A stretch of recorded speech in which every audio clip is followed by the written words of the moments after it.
Baie dankie julle. Ek dink Fanie, jy kan sommer daai prentjie van die tafel hier agter dalk net gou opsit voor ons oorgaan na gebed toe.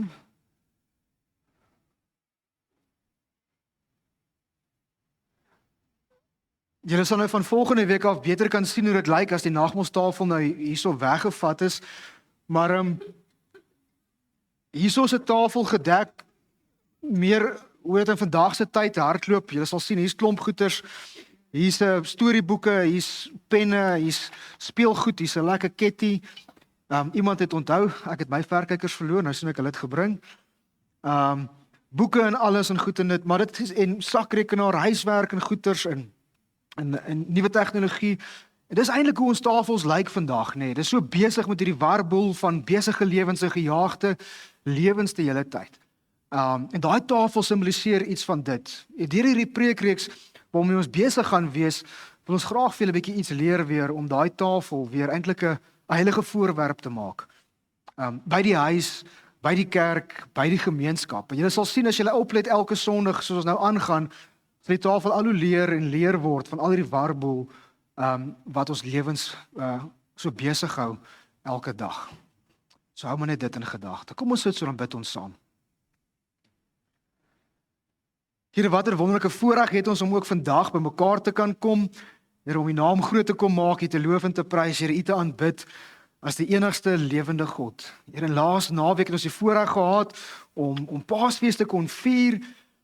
En Here, veral Sondag, om net weer eens met blymoedige harte te kan opstaan, te kan weet, Here, U die dood oorwin, U het sonde oorwin en het opgestaan en vir ons nuwe lewe kom gee. En daarom kan ons ook vandag jubel en juig, Here, en leef van die oorwinning wat U vir ons kom behaal het.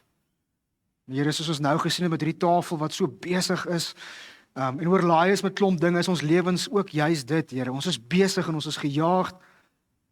En wanneer ons so is, Here, dan mis ons die fokus van ons lewe.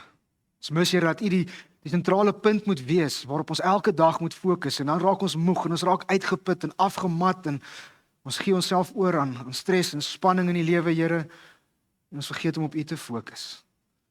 Dis eintlik wat ons wil doen, hier met hierdie nuwe preekreeks, is om ons fokus weer terug te skuif op die belangrikste verhouding in ons lewe, ons verhouding met U. En daarom vra ons, Here, dat U ook vandag in hierdie erediens ook met ons sal gaan, Here, wanneer ons uit die woord uit lees, Here, dat die Gees met onsself ook sal praat, Here, dat ons weer net die belangrikheid sal besef van ons verhouding met U, ons verhouding met mekaar en ons verhouding met ons naastes en met die gemeenskap. En dat ons sal rig, Here, en sal lei, dat ons werklik waar 'n oase van Jesus liefde sal wees. Mag U vir ons daarin lei. Ons bid dit in Jesus se naam. Amen.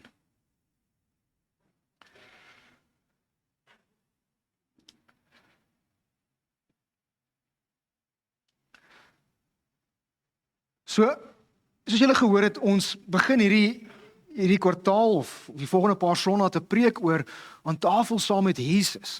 En eintlik is die tafel 'n baie mooi metafoor. En ons sal nou so 'n bietjie daaroor praat. Maak nie saak van wat die tafel gemaak is nie, of dit hout is of hierdie moderne tafels wat gemaak is van krom en al hierdie klas van goeders. Die tafel kan eintlik en moet eintlik die hart van die huis word. Dit kan 'n plek wees waar mense by mekaar kan kom vir 'n vinnige oggendkoffie of vir 'n vinnige etetjie gou saam eet, of vir familieetes of vir vakansiefeeste wat ons saam met mekaar kan vier. Tafel is juis die plek daar waar ons saam met ou vriende opvang en waar nuwe vriende gemaak word. En daaruit hoor jy partykeer dalk 'n wonderlike gelag of partykeer hierdie ernstige gesprek wat mense met mekaar kan hê. Maar in 'n huis waar almal verwelkom word en waar gesprek vrylik vloei, kan wat aan tafel gebeur ons lewens vorm. Dit kan ons lewens verander met diegene wat rondom die tafel basies sit. Tog word die tafel vandag onderbenut in meeste van ons gesinne, wel ten minste onderbenut vir die beoogde doel waarvoor dit daar is, vir ons om rondom dit by mekaar te kan kom.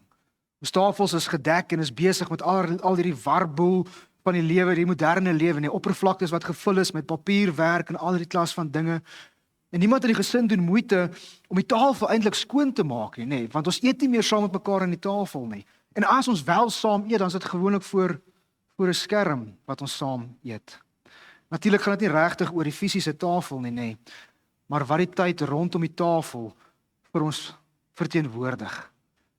Te veel mense in ons gemeenskap leef afgesonder. Hulle is baie oorweldig deur die lewe, maar hulle het min sinvolle gesprekke wat hulle met mense kan voer. Hulle het nie 'n gevoel van koneksie en van behoort dat ons is deel van iets of van iemand nie. Te veel mense leef soos 'n argipel basies. Hulle is alleen, hulle is geskei daar deur die see. Terwyl God ons eintlik ontwerp het om soos 'n boom se takke te wees, nê, aan mekaar verbind en ons word gevoed deur die wortels, sodat ons juis saam met mekaar ook kan floreer. Tafel is 'n simbool van familie. Dit is 'n simbool van gemeenskap, van getroue liefde basies. Dit is 'n simbool van ons diepe begeerte om geken te word en om liefgehê te word. Dit is 'n simbool wat ons reg deur die Bybel sien, waar God by mense kom en vir mense voorsien dit wat hulle nodig het. En hy self kom sit daar aan tafel daagliks in ons lewens. So in kort gaan die 3 tafels waaroor ons hierdie kwartaal gaan praat oor ons 3 grootste verhoudings. Ons verhouding met God, ons verhouding met mekaar en ons verhouding met ons naaste, of die gemeenskap of die wêreld, hier dit ook al wil sien. Dit is die hart van God se doel met die mensdom. Verhoudings. Dit is waaroor dit gaan. En daar's nie 'n makliker plek as die tafel om verhoudings op te bou met mekaar nie.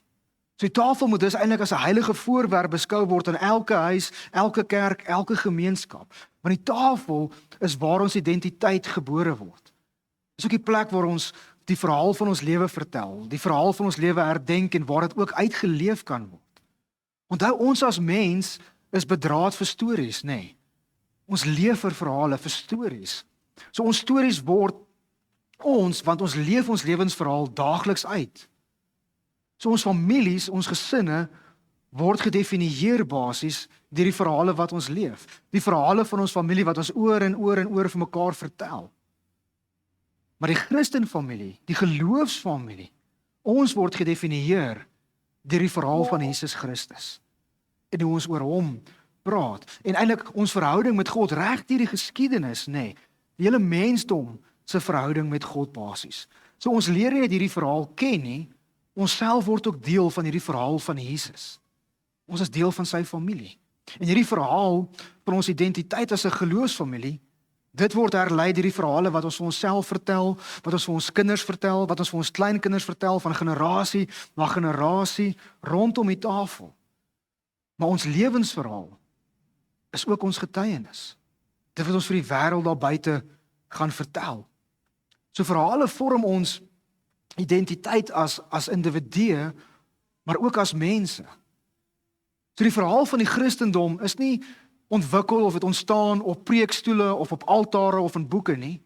Die verhaal van die Christendom het aanvang geneem daar aan tafel, waar mense mekaar in die oë kon kyk, as gelykes, verhale met mekaar kon deel, saam iets kon geëet het en saam die lewe kon geniet het. Iemand het eens gesê dat die hele Ou Testament, ekskuus, hy's so 'n bietjie vinnig, die hele Ou Testament verhaal kan opgedeel word in 3 sinne. Hulle wou ons doodmaak, ons het oorleef, kom ons eet. Nou as dieselfde gesê kan word van die Nuwe Testament, dan klink dit seker iets soos dit: ek het jou lief, ek vergewe jou, kom ons eet. En ons hoor iets daarvan in Matteus 11, nê, daai teks daarso, wat sê, maar die Seun van die Mens het gekom en geëet en gedrink. En hulle het gesê, maar kyk daar, 'n vraat en 'n wynsuiper, 'n vriend van tollenaars en sondaars, nê. En soos julle sal leer deur hierdie reeks wat ons mee gaan besig wees, Jesus se eetkamer ervarings het 'n leefstyl geword waar rondom hy sy skool van disippels geleer het en opgelei het en hulle as te ware gevorm het. En so baie as wat Jesus gehou het van eet, het mense altyd eerste gekom. En in vandag se teks gaan ons nou iets daarvan sien. Hy het soms so besig geraak dat Jesus vergeet het om te eet.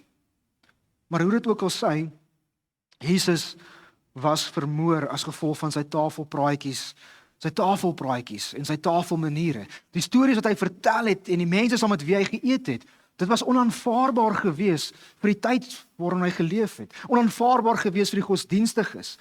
En die Fariseërs het met 'n geleentheid aan tafel probeer om Jesus vas te vra en vas te vang. Ons lees daarvan in Lukas 14, ons gaan later hierdie kwartaal daaroor preek. Maar kos was altyd vir Jesus 'n verwysingspunt gewees. Selfs as hy nie besig was om te eet nie, het hy ook daarna verwys. Ons lees in Johannes 4 vers 4 vers 32 byvoorbeeld, waar hy vir sy disippels sê, ek het voedsel om te eet waarvan julle nie weet nie. Was die tafel wat die vroeë Christendom se aanbidding as te ware gevorm het. Die laaste maaltyd, wat ons laasweek ook mooi gevier het as 'n geloofsfamilie saam met mekaar, die nagmaal wat ons vandag weer gaan vier, die opstandingsmaaltyd wat Jesus geëet het, daar saam met die Emmausgangers, saam met sy disippels daar op die strand waar hy vir hulle vis braai, dit het hulle gehelp vorm. So kos, as te ware is die boublokke van ons Christen geloof. Ons is deel aan 'n gomme evangelie, as ons dit so kan stel, wat ons onsself definieer in terme van kos en van tafel. Maar tog vind ons onsself op 'n punt in die geskiedenis waar ons die tafel verloor het. Waar ons nie meer aan tafel kom nie. In plaas daarvan om nog 'n bord te dek of om vir nog mense kos te gee, dek ons nog 'n reël, nog 'n voorneme, ons deel nog 'n program uit, nog 'n reël, nog 'n wet wat mense moet doen. En so sluit ons eintlik mense uit van die tafel, in plaas daarvan om hulle saam te nooi. Nou ons weet die Fariseërs, hulle het gelewe volgens wette en reëls en uitsluitsels en als, maar Jesus het ons gewys hoe om te lewe deur liefde, deur genade en deur insluitings. So aan tafel voer ons mekaar nie net kos nie, ons bou verhoudings, ons verhale, herinneringe. As jy regtig iemand wil leer ken, dan gaan sit jy aan tafel saam met daai persoon. Jy deel 'n bord kos saam met daardie mens. Hierdie hele kwartaal gaan ons praat oor tafel, die tafel by die huis, die tafel by die kerk, die tafel in die gemeenskap. En ons het baie moeite gedoen. Daar's navorsing wat klomp goed sê. So asseblief gaan kry vir jou boekie. As jy nie R10 het nie, is fyn, gaan kry nog steeds vir jou 'n boekie. Maar daar's klomp goed daarin vasgevang. En die week praat ons so ek en van die ouer dames in die gemeente oor sekere roetines, sekere geloofsgewoontes wat nie meer gebeur nie. 50 jaar terug, sê navorsing, was die etenstyd aan tafel 90 minute, 'n uur en 'n half gewees, waar gesinne aan tafel gesit het, saam mekaar geëet het, met mekaar gepraat het, gedeel het, hoe was jou dag, mekaar geleer ken het. Dis hoe my kindertjies weet wat is vosluitjies. Want ons sit aan tafel, en ons praat, en nou is oupa en ouma daar, en oupa en ouma kan vertel van hoe hulle groot geword het, en hulle lewensverhale. Dis hoe ons identiteit gevorm word. Dis hoe ons leer wie ons is. Vandag sê navorsing, is die gemiddelde etenstyd aan tafel, as 'n gesin wel aan tafel eet, maar iets soos 12 minute. Die navorsing wys, kinders wat eetversteuringsprobleme het, kinders wat gedragsprobleme het, kinders wat sukkel akademies gewys, noem dit maar so aan. Wat is een van die oorsake? Kinders wat nie meer aan tafel sit nie. Maar dan wys die navorsing die omgekeerde. Daar waar kinders beter presteer, gesonder leef, beter maniere het en goed en dit, selfstandig is, noem dit maar op en goed en dit, is dit daar waar gesinne meer gereeld aan tafel sit en saam met mekaar eet. Moenie net hierdie vat as 'n metafoor, en ons praat eens maar lekker van die tafel of iets of wat ook al nie. Die fisiese tafel het in die Bybelse tyd 'n belangrike rol gespeel. En deur die geslagte heen het 'n belangrike rol gespeel. As jy hierdie boekie vas, jy sien op die laaste 2 bladzye, daar dink in Lukas Evangelie soos 15 verwysings waar Jesus aan tafel gesit het en mense geleer het. Sy evangelie van verlossing, sy evangelie van sending, gaan lees dit daar. Daar's teksverwysings. Hy het aan tafel gesit en mense geleer. Jesus het saam met die godsdienstige leiers van sy dag geëet. Vandag kan ons sê, hy het by die pastorie geëet saam met die dominee. Maar hy het ook, of amper sê, 'n paplunch geëet daar in die bar, saam met die sondige mense. Hy het gegaan daar waar mense hom genooi het. Hy het geëet. En daar waar hy geëet het, het hy mense se lewens verander. Hy word uitgekry as 'n wynsuiper in 'n vraat. Dis wat hulle gesê het, want hy het saam met sondige mense geëet. Maar daai mense se lewens het altyd verander. Saggeus se lewe is verander. Matteus se lewe is verander. Jesus het nooit hulle geword en soos hulle nie. Hulle het altyd geword soos Jesus, omdat hulle saam aan tafel gesit het. Aan tafel waar ons kos en stories deel, van een persoon tot 'n ander, van een generasie tot 'n ander. Dis waar ons leer wie ons is, hoe ons is, wie sin ons is en wat van ons gevra word en wat ons moet gaan doen in die wêreld daar buite. So as jy jou Bybel hierso het, blaai saam, ons gaan saam lees uit Markus 3 vanaf vers 20, vanaf vers 20 tot 35, Markus 3. Ek gaan vir ons hierso sommer uit die 83 vertaling lees. Hy is daar op die skerm ook in die 83 vertaling.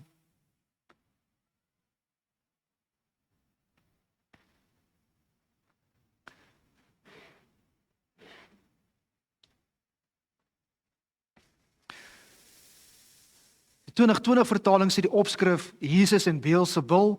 Die 83 sê die lastering teen die Heilige Gees. Ek dink julle seker Dominee. Ons praat van die tafel. Waar val jy uit met hierdie? Vandag se tema gaan oor Jesus leer ons nie dink oor familiefees. Jy gaan nou hoor as ons lees. Daarna het Jesus huis toe gegaan.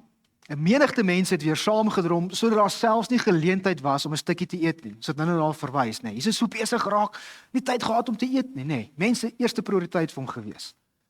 Toe sy familie hiervan hoor, nie dat hy honger is nie of dat hy nie geëet het nie, dat hy so besig is, het hulle gegaan om hom te gaan haal, want hulle het gesê hy het van sy kop afgeraak.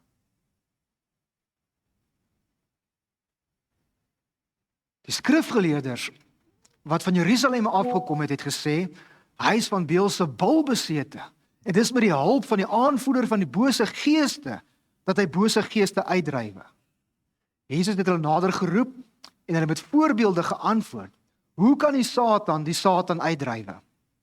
As 'n koninkryk onderling verdeeld is, kan daardie koninkryk nie bly staan nie. En as 'n huisgesin onderling verdeeld is, sal daardie huisgesin nie kan bly staan nie. As die Satan teen homself in opstand kom en verdeeld is, kan hy nie bly staan nie, maar is dit sy einde. Wat net gou daar vashak. As 'n koninkryk verdeeld is, as 'n huisgesin verdeeld is, kan hy nie bly staan nie. Ons gaan 'n bietjie later daarna verwys in Lukas 10, wat Jesus gesê het, maar hy het gekom om skeiding te bring, tussen pa en seun, en ma en dogter, en skoonpa en skoonseun, en al die klas van dinge, nê. As 'n verdeeld is, sal hy val. As 'n kerk verdeeld is, sal hy kerk nie bly staan nie. Nou, as jy dit nog nie gehoor het nie, ons is 'n geloofsfamilie. Jou gesin is 'n kerkie in die kleine. Daar waar jy ons Vosloo 5 van Nelspruit/Witrivier, ons is 'n kerkie op ons eie. Maar as ons ook deel van die geloofsfamilie. Die geloofsfamilie is ook kerk. En die kerk is ook familie, van mekaar. As ons verdeeld is, kan ons nie bly staan nie. Dis wat die duiwel probeer doen het daar. Bovendien sê hy verder vir hulle, kan niemand 'n sterk man sy huis ingaan en sy goed vat as hy nie vooraf die sterk man vasbind nie. Eers dan sal hy sy huis kan beroof. Dit verseker ek julle, alles sal die mense vergewe kan word, al die sondige lastertaal wat hulle praat. Wie egter teen die Heilige Gees laster, word tot in ewigheid nie vergewe nie, maar bly ewig skuldig aan die sonde. Dit het hy gesê, omdat hulle gesê het, hy is van 'n onreine gees besete. As ons aangaan, sy moeder en sy broers het toe gekom. Hulle het buite bly staan en 'n boodskap na hom toe gestuur om hom te roep. 'n Menigte mense het rondom hom gesit. Hulle sê toe vir hom, kyk, u moeder en die broers en die susters daar buite soek u. Maar hy sê vir hulle, wie is my moeder en my broers? Hy het die mense aangekyk wat in 'n kring om hom gesit het en gesê, hier is my moeder en my broers. Elkeen wat die wil van God doen, is my broer en my suster en my moeder. Dit daai stukkie wat ons gaan lees. Die verhaal van Jesus is opgeteken hier in Markus 3. Is gewoonlik nie iets waaroor dominee spreek nie, so ek sit myself daar buite vandag. En ons spreek gewoonlik nie hierdie teks, veral nie as kinders by is nie. Skokkende stukkie verhaal hierdie, nê. 'n Paar uitlatings wat Jesus maak en die mense teenoor Jesus maak. Hierdie verhaal van Jesus pas nie in ons vrome sirkels nie.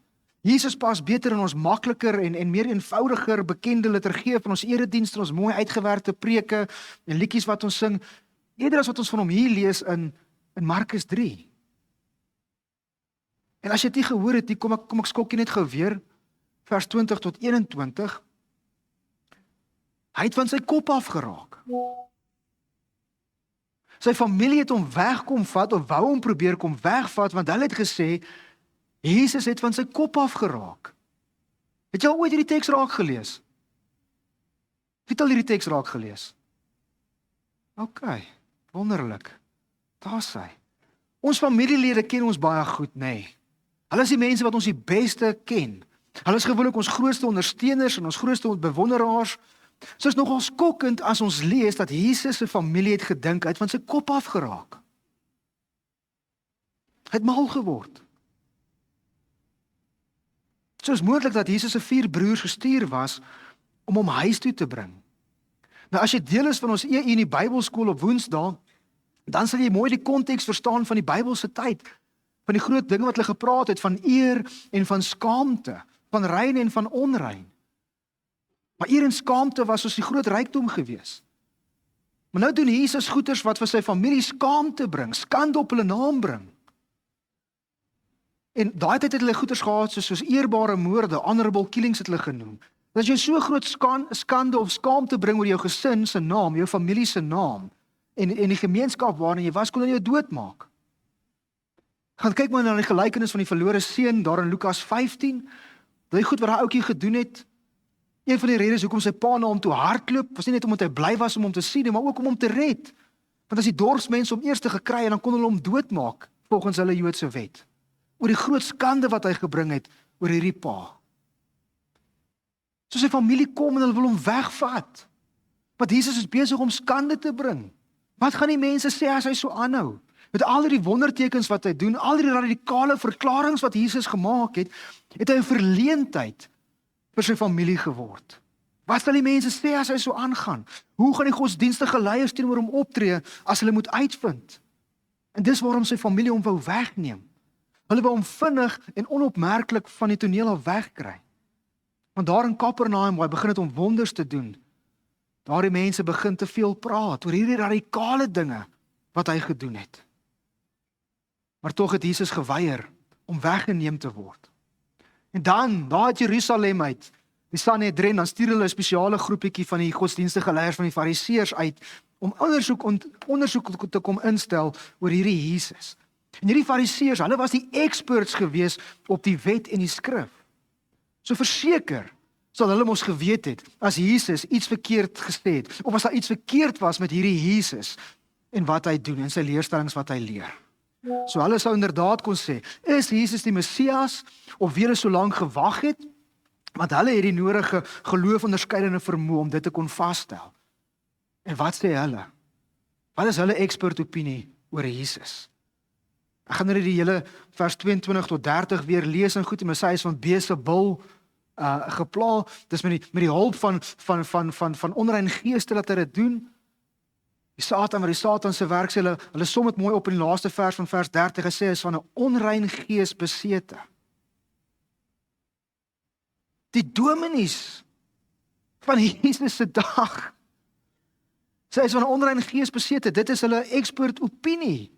Dis die offisiële uitspraak van die geestelike leiers. So nee, nie net volgens hulle was Jesus 'n bietjie mal gewees, soos sy familie gedink het. Dit was veel erger gewees. Hy is van 'n onrein gees besete met demone besete. Dit was skokkend gewees. Want Jesus was nie formeel onderrig gewees soos hulle die Fariseërs was nie.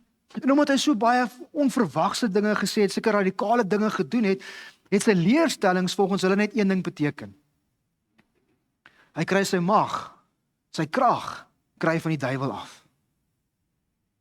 Maar Jesus laat hom nie terughou nie. Wat is Jesus' reaksie op hierdie uitspraak van hulle? Wel volgens Jesus was hulle die mense wat in die pad van God gestaan het. In plaas daarvan om mense na God toe te lei, hulle wat die Bybel so goed ken, of hulle Ou Testament so goed geken het hulle eintlik verhoed dat mense na God toe gegaan het. En dan nog erger as dit, hulle het die sonde teen die Heilige Gees gedoen. Daardie een onvergeefbare sonde. Hulle het met hulle eie oë gesien hoe God werk in en deur Jesus. En dan draai hulle om en sê nee, dis die werk van die duiwel af. Dis nie God se werk nie. Ekstreme vorm van blindheid het afgedaal op hulle harte. Hulle wat gedink het, hulle is God se offisiële mondstukke, wat namens God praat. Hulle het instrumente, hulle het tools geword, in die oppositie se hande, in die duiwel se hande. Hulle het die pad blokkeer, na God toe. Dit is eintlik 'n dubbele tragedie. Maar dan staan nog een persoon, die persoon wat seker vir Jesus die beste ken van almal, wat van die begin af daar was, wat die engel gehoor het wat met haar praat, Jesus se moeder Maria. So sy sal verseker iets weet van Jesus se ware identiteit, waar sy krag vandaan kom. Sy broers was verkeerd geweest, om te dink hy het mal geword. Die godsdienstige leiers was verkeerd geweest met hulle uitspraak om te sê, maar Jesus was met onrein gees besete gewees en goed en dit. Maar Maria, sy sal die waarheid weet. Sy ken mos haar kind. Ma's ken mos hulle kinders. Hulle sal mos weet. En dan as ons dan nou weer vers 31 tot 35 lees, dan lees ons, dan staan daar so, sy moeder en sy broers het toe gekom en hulle het buite gebly staan en 'n boodskap na hom te gestuur om hom te roep. En 'n menigte mense het rondom hom gesit. Hulle sê toe vir hom, kyk die moeder en die broers en die susters daar buite soekie. Maar hy sê vir hulle, wie is my moeder en my broers? En hy het die mense aangekyk wat in 'n kring om hom gesit het en gesê, hier is my broer, my moeder en my broers. Elkeen wat die wil van God doen, is my broer en my suster en my moeder.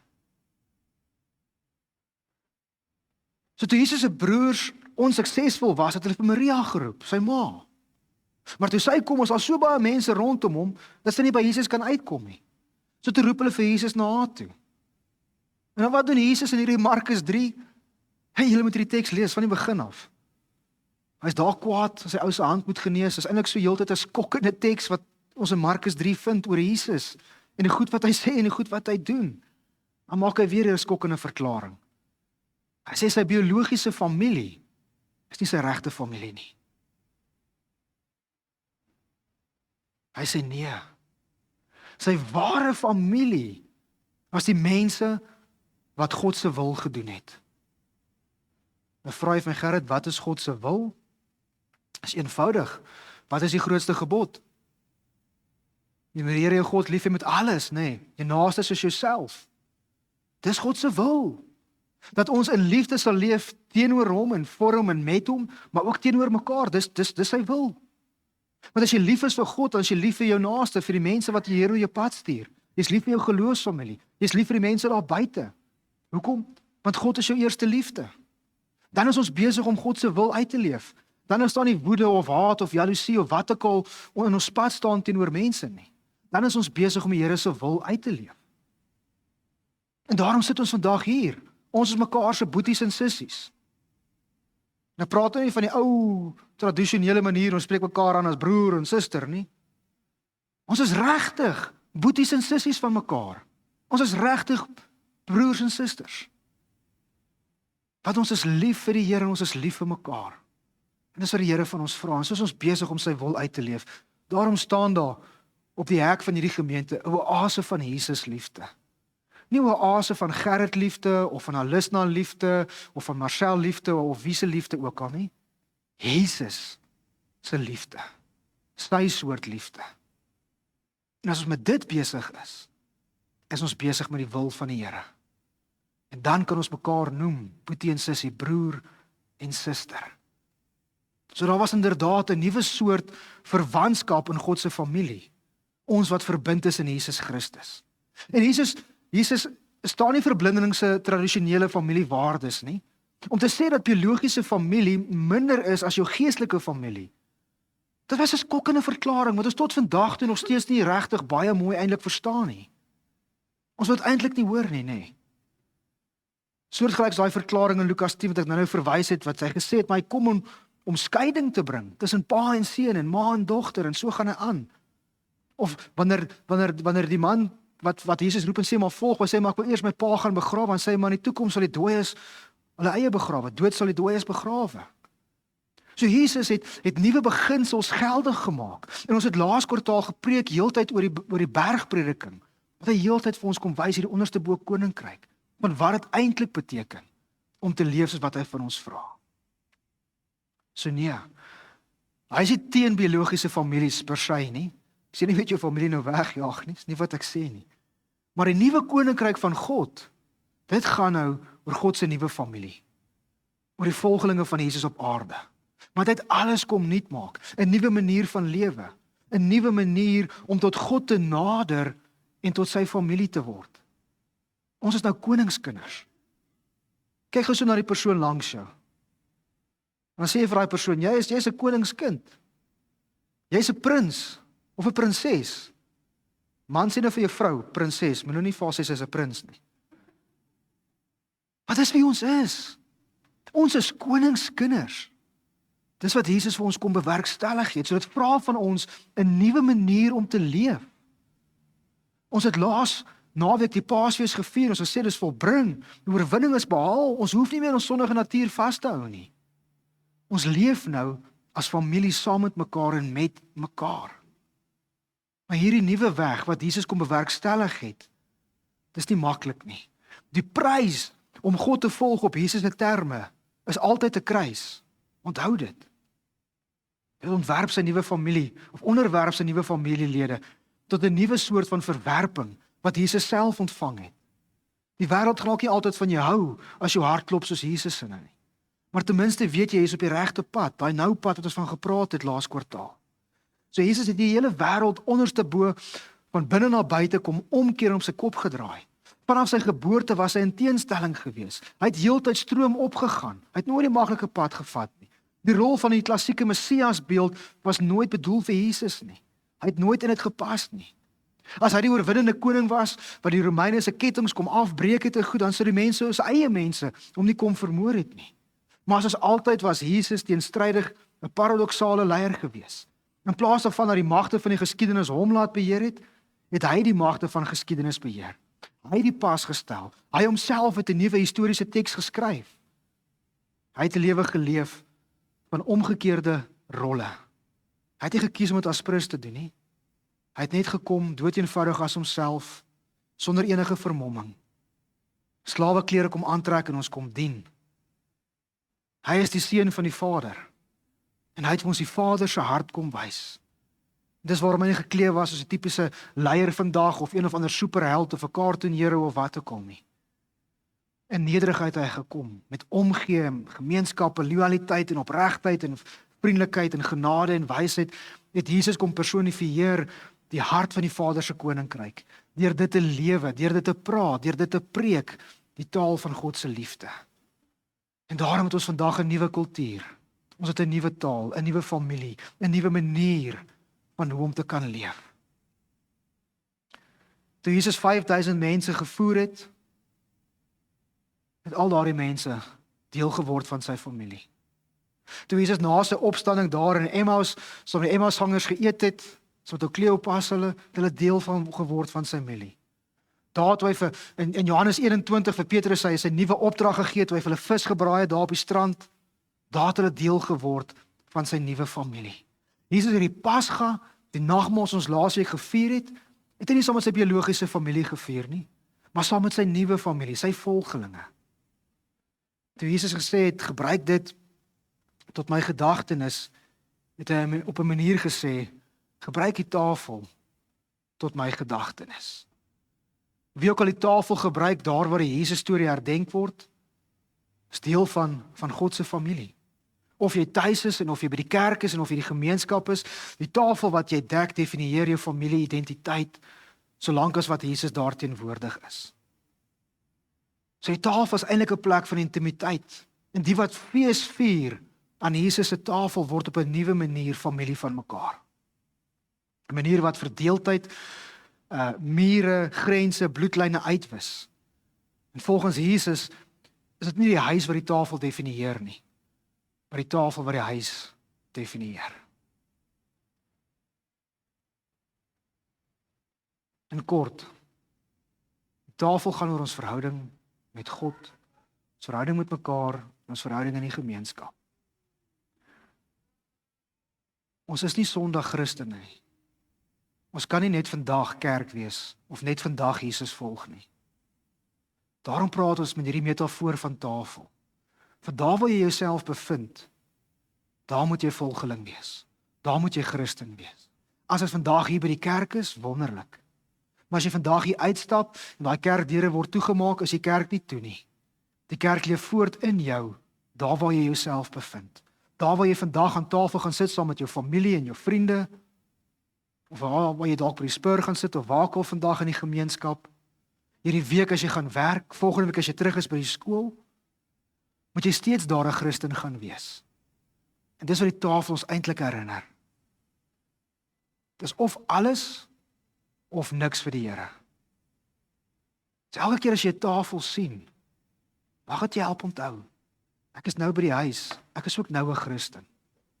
Ek is nou by die skool, ek sit hier op my skoolbankie, is 'n tafel. Ek is ook nou 'n Christen. En soos ons dit ontdek saam met mekaar, mag ons werklik waar geloofsfamilie wees, as kerk. En mag ons die tafels wat in ons samelewing is, waar ons onsself ook al mag bevind, mag ons juis vind, is 'n plek waar ons die Here kan ontmoet, waar hy vir ons sit en vir ons wag en waar hy teenwoordig is, ook soos vandag. Amen. Here, dankie dat U vir ons kom wys het wat die Vader se hart is en dat U vir ons kom leer het, Here, selfs al was dit moeilik, selfs al was dit teenstrydig geweest met die tyd waarin U geleef het, Here, en op die uiteinde het dit ook U lewe gekos. Mense wou nie staan vir die waarheid nie, Here. Hulle wou nie hoor van die waarde wat U verkondig het vir die Vader se hart nie. En eventueel, Here, was dit hulle verskonings geweest wat bygedra het, Here, dat U moes sterf. Maar vandag sê ons vir U dankie. Dankie dat ons ook vandag aan die tafel kan mekaar kom, Here, en weet dat U vir ons gelewe het, maar dat U ook vir ons gesterf het en dat U die oorwinning behaal het oor die sonde en die dood en daarom kan ons vir ewig lewe saam met U. Daarom hoef ons nie bang te wees nie, ons hoef nie in vrees te lewe nie. Ons hoef nie meer 'n vashou plek in ons lewe te gee vir sonde of die duiwel of vir enigiets nie. Wat iets vir ons die oorwinning kom behaal. Dis volbring, dis voltooi, dis klaar, dis afgehandel. Mag ons dan ook so leef, Here, vanuit die oorwinnende krag. Daarom bid ons dit in die kragtige naam. Amen.